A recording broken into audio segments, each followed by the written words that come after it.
back with another video. I'm your boy Low. Today we're gonna be watching the 10 most disappointing games of 2026. Right now, the first things that come to my mind are, that Samsung game, terrible. Oh my god, I think I, I think I played maybe like only 30 minutes of that game, and then what's the other game that came out? Where you ride horses.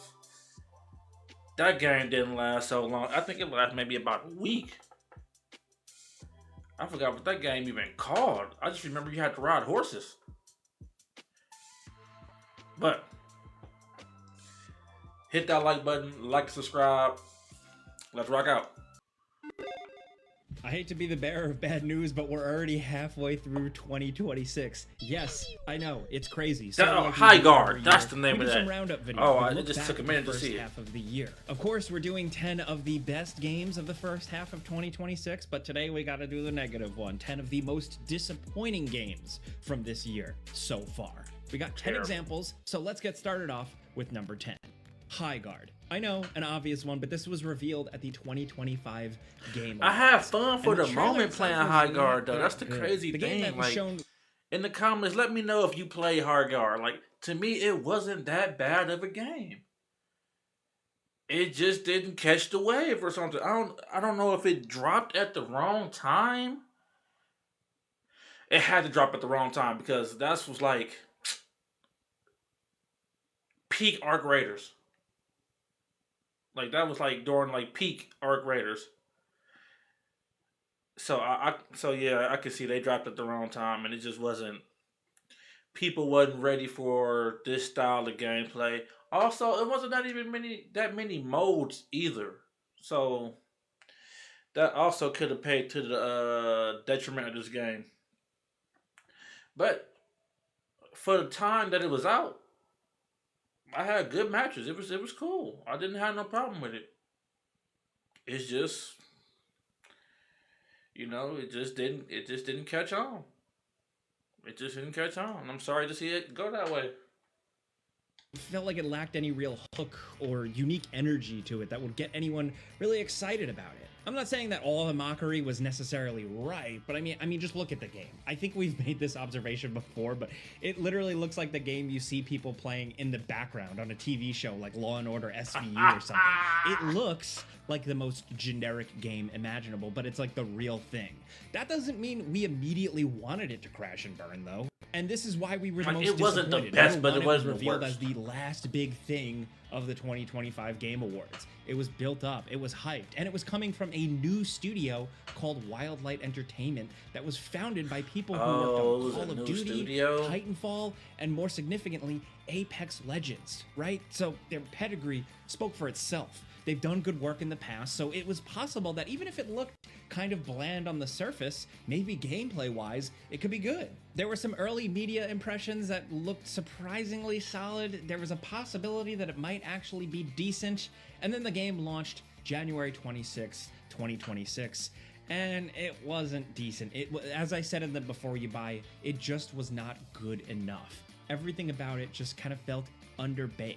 I think you couldn't keep up with Arc Raiders. It was the core gameplay loop, the competitive match style. It had some interesting aspects to it, but it was paced out all weird and slower than it needed to be. It was both highly competitive and sweaty, but then still had this slow, tedious gathering phase where you almost never run into your opponents. It just felt kind of weird. It was kind of confusing for new players. Yeah, gathering the crystals was stupid. Kind of dull and boring for more experienced players. And after a handful of hours, I'm not gonna lie, I had some fun, but then that was it. I felt like I had kind of seen everything and it wasn't compelling enough. In a crowded video game market, High Guard just didn't really do anything special. Player counts dropped from there, and then in March, the game was shut down for good. It shut down. It wasn't quite the next Concord. It lasted for over a month. At the end of the day, this was yet another live service failure. Throw it on the pile. Next at number 9, Samson. Terrible. Oh my god. They hyped the fuck out this game. Oh my god. You motherfuckers need y'all. Ooh, you need y'all legs beat the fuck in. Caved in. Oh my god. Oh, y'all hyped me up so bad with this game, thinking this finna be a solid fucking game. I was ready to lock the fuck in on this piece of shit ass game. Oh, I hate the developers for whoever fucking. Oh, you motherfuckers, some. Who? Oh, y'all need y'all legs fucking broke. This piece of shit ass game. Oh. Trailer, and it looks pretty interesting. Like, yeah, they're really going for it here. But then you learn more about what the game actually is and why it is the way it is here. And what's unusual for the game is that the developers weren't really hiding what it was. They've been pretty open about the fact that this game that we got is not actually what they originally intended to make. Apparently, this was going to be a full open world GTA style action game, but in 2025, the studio was apparently forced to lay off around half of its staff, and the final product was heavily restructured so that they could re-release what they had. And I still thought the idea behind a smaller GTA style game was admirable. But basically, the game we got was a last-ditch effort to kind of keep the lights on at the game's studio, it feels like. Liquid Swords. And while it's possible to look at the game from that lens and cut it a little bit of slack, I certainly did. Ultimately, this is still a video game people are buying with their hard-earned money, and it wasn't good enough. It felt really unfinished, buggy. It wasn't unfinished. This was buggy. The shit ain't make sense. Graphically, it looks awesome. But the core gameplay loop, what you're doing, it's kind of like a wake up every day, do enough crimes to earn some cash and pay off your debts. It ultimately ended up really, really repetitive. Plus, you mix that with the fact that the whole game is based around driving and punching dudes, and both aspects of those didn't really feel that good. The hand-to-hand combat just felt incredibly borked and buggy and simple and rinse and repeat. And as someone who just believed in the studio, Liquid Swords, from when they were announced, you know, it's got people who worked on the Just Cause and Mad Max games. I was there for them. I was ready to see what they cooked up. I was hopeful, but unfortunately, the game didn't quite do it for me. Credit to where credit is due, though. This game has received significant updates since it launched. It seems like the studio is working Them niggas to need make it life more fun, more for compelling, how they did less us, buggy man. and glitchy. So I'm hoping like that there is a future for Samson, game. especially the cool city that they built out. It feels really authentic. But for now, it's another game for 2026 that released that just wasn't good enough. Next at number 8, Aphelion. This one stings because it comes from Don't Nod. We recommend games from this studio like all the time, and they generally do some really great work. We've enjoyed almost everything they've put out recently, be it Vampire or Vampire, Jusant, the climbing game, or Banishers, Ghosts of New Eden. Like, these are all games I'd recommend fairly easily, but their latest game just doesn't really have any of that sauce. The usual level of polish and quality just isn't quite there. What game is this? It's weirdly buggy and messy in a lot of areas, which is a big problem considering that it's primarily an exploration platforming game. After Jusant, you know, you thought they'd have that stuff down pat, but it just seems like this game was kind of rushed to market. The stealth is substandard, the climbing feels messy and breaks too often, and unfortunately the story isn't really that engaging. There's just not a lot here to get excited about, which is sad to see from a studio that's usually pretty solid. It's especially frustrating because normally, you know, we're all in for a good astronaut game. Like, we'll take it, especially with some Uncharted style hazards. Like, even though it was definitely flawed, a lot of us here on the team, we enjoyed Deliver Us Mars. And this could have been like a bigger, more budget, more polished version of that, but it's not. It's dull, it's boring, it's unfortunately kind of a slog, and that made things significantly worse because of all the bugs and performance issues. But even if the game was perfectly performant, then it still ultimately would be disappointing. There's just not enough meat on the bones on this one. The story's forgettable, the gameplay doesn't leave much of an impression, and again, in a crowded market where so many other better games are begging for our time, this one just felt like a waste of it. Next at number 7, Directive 8020. This is another one of those Dark Pictures anthology games. Even though this one isn't expressly branded as one, it is this studio doing the thing that they've really perfected at this point. I wanted to play the new one. It was ass. Really done anything as slam dunk awesome as their debut with Until Dawn. Directive 8020 kind of just felt like it keeps things going. It's not expressly bad or anything, and I think people who are fans of the Dark Picture anthology games will like playing this one, but ultimately, to us, after the reveal and everything, once we played it, it kind of just felt like, another one, and not necessarily one of the better ones. They do try and at least innovate here with stuff like some stealth mechanics and branching paths and more of a third-person camera angle for some sequences. They switched it up.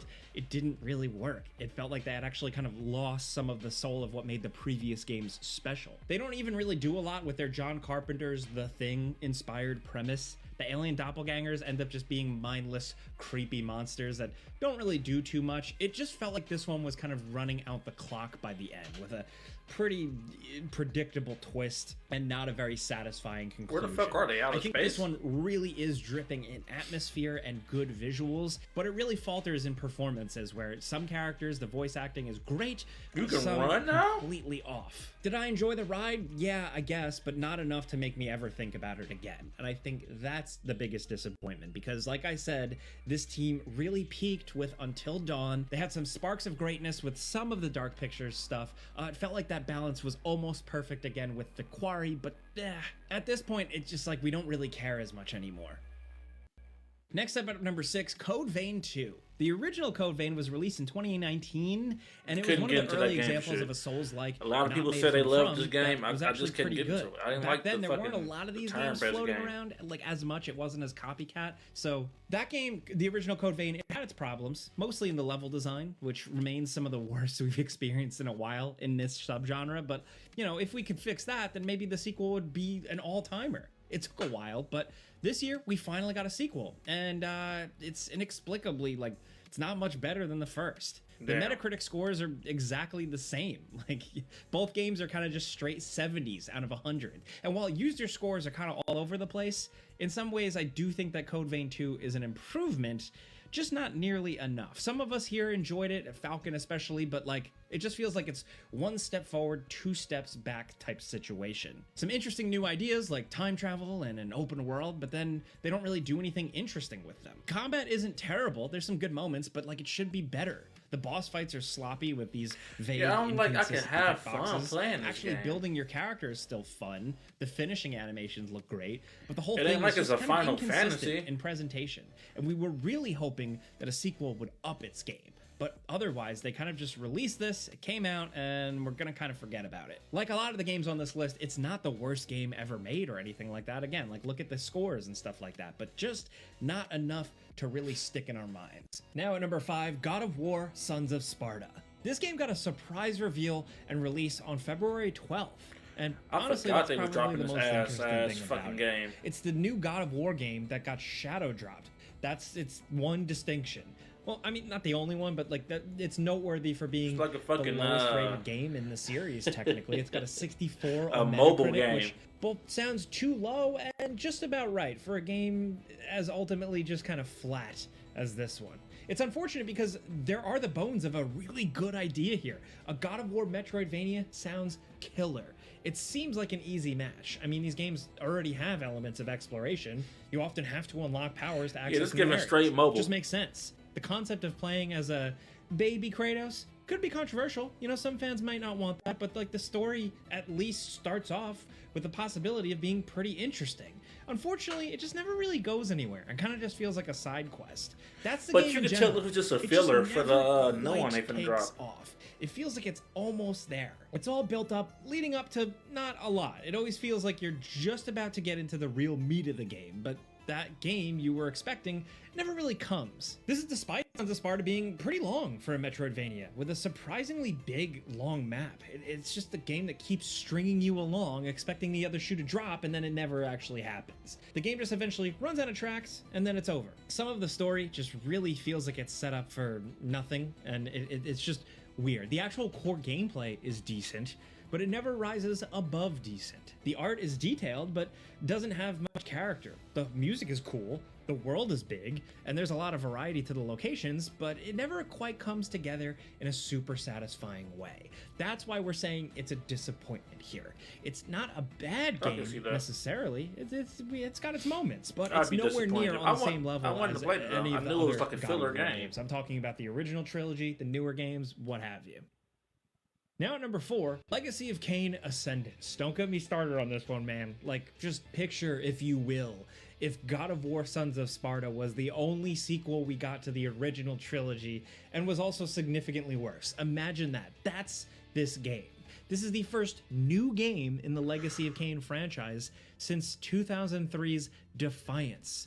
Yes, it's been over 23 years, and no, I'm not counting Nosgoth. Fans have been pleading, we've been begging for someone somewhere to revive this beloved series. And after all that, this is what they decided to give us. A really rough, almost Newgrounds Flash game based on a comic that a lot of fans didn't like. That's what fans wanted, right? Like a retro-style platformer? That's what this franchise is famous for. We all remember those great PS1 and PS2 retro pixel jumping... Look, I'm being sarcastic. People don't pick up on sarcasm, but this game just feels really underbaked, really it's 2026. And not worthy of like the incredible... pedigree that this franchise once had. And they got the furthest original I'm voice going back cast is fucking back, which just feels like such it gotta be early wasted 2000s potential. games, bro. I'm That's not the most be painful out thing here playing fucking when I first heard about this game, maybe just as them kind of experimenting, NBA doing a Jam. small I'm not budget gonna be game I'm to cool, see if there bro. was interest for the franchise to continue. Cool, whatever. I'll take what I can get. But having actually gotten my hands on the game, I think maybe we were better off with nothing, because this kind of feels like it was the franchise's last chance before the nail in the coffin, and that's a wrap, I guess. And that's a shame, because Legacy of Kain is awesome. Soul Reaver games are awesome. They have remastered all of them at this point. You should definitely check them out still. Let Ascendance remind you of that, if nothing else. There's a whole franchise of games back there waiting to be played. Mobile game. Now, number 3, Cthulhu, the Cosmic Abyss. With this, the people demand cosmic horror, but they so often disappoint us with these types of things. The recent Call of Cthulhu kind of sucked, and this game is not much better. What starts off as a promising investigation quickly devolves into some pretty dull puzzles, some half-cooked exposition, and a lot of walking through nothing. Because walking is scary, right? When all else fails and you can't actually make a game with mechanics, just, last minute making a walking experience with some light scares that aren't even effective. There are walking style games that can be actually compelling horror experiences, but this just isn't. Oh, that shit didn't even look scary. This game is boring. It's not scary. It's not even really creepy. The writing is awkward across the board. There's way too much exposition for what is supposed to be a mystery. Usually less is more with these types of things. The game is more likely to put you to sleep than scare you. It's just another one in a long line of games that try to invoke the works of H.P. Lovecraft. Yeah, at this point, it's really our own fault for getting excited about any of this stuff, because it's almost always terrible. But these did have potential. I can't help but get my hopes up with these things. Maybe one day there's a game that will elicit the same terror that Dark Corners of the Earth managed to trigger for so many people, but this here, the Cosmic Abyss, it doesn't even come close. Now, down at number 2, the original trailer for this game, Thick as Thieves, drops, and we said, hey, it's Warren Spector and Paul Neurath returning to the immersive sim genre that they essentially invented. That's really cool. But, oh, no, it's some sort of weird PvP hybrid thing. That's bad. That was our reaction, and later on, they revealed they've dumped the whole PvP angle, which is good. And look, the game came out, but it's $5, and it only has 2 missions. Oh, hell That's bad. At least you're getting what you paid for, I guess, but I was kind of hoping for a real full game here, guys. Not essentially what is just a paid demo. Now, for what's here, to be fair, it's not a terrible game. But what they released is clearly just kind of like a cobbled together thing of what was originally supposed to be something more ambitious. It's an unfortunate result here. There's still a timer for some reason and other odd cooperative elements that just feel out of place. Again, not a total disaster. I'm glad we got something, I guess, out of all this work, but it's just weird. Who knows? Maybe they can turn it around. Maybe they can take this demo and eventually transform Thick as Thieves into, I don't know, the next Thief Dark project that everyone would have wanted Warren Spector to make. But considering the max concurrent player count on Steam tops off with a little more than 1,000 people, I'm not expecting much. At the very least, I hope these guys still continue to make games. I hope this is just counted as like a bump in the road. Now down at number 1, Code Violet. Look, I know this one, it's hard to call it disappointing, but if we're making a list about bad games from 2026, we had to talk about this one. That game was Anyone so fucking could have told terrible. You that this thing's trailers made it look like my God. a rough mess, but there's a subset of gamers out there that just need the spiritual successor to Dino Crisis, and the dinosaurs was so fucking fake. Oh, how was...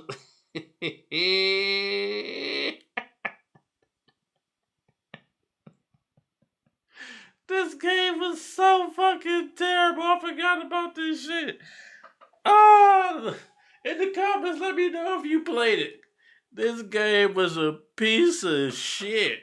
They'll take whatever the hell they can get. I'll be honest, that's me. But this Oh my came god. from Team Look at Kill that Media. shit. These are the same people behind that truly abysmal Go back. That shitty ass dinosaur. successor to Dino Crisis, and they'll take whatever the hell they can get. I'll be honest, that's me. But this Look at that. Look at that. That's some bullshit. came from Team Kill Media. These are the same people behind that truly abysmal PS5 game Quantum Error. Code Violet manages to be slightly better than that absolute disaster, but only by degrees. Like, it's still absolutely terrible on pretty much every level.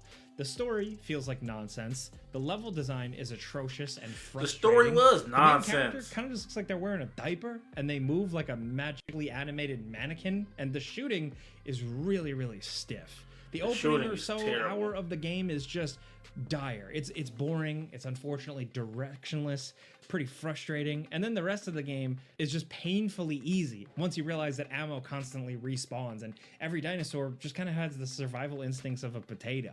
Boss fights are a mess. Puzzles are unsatisfying. The story is pretentious but lame.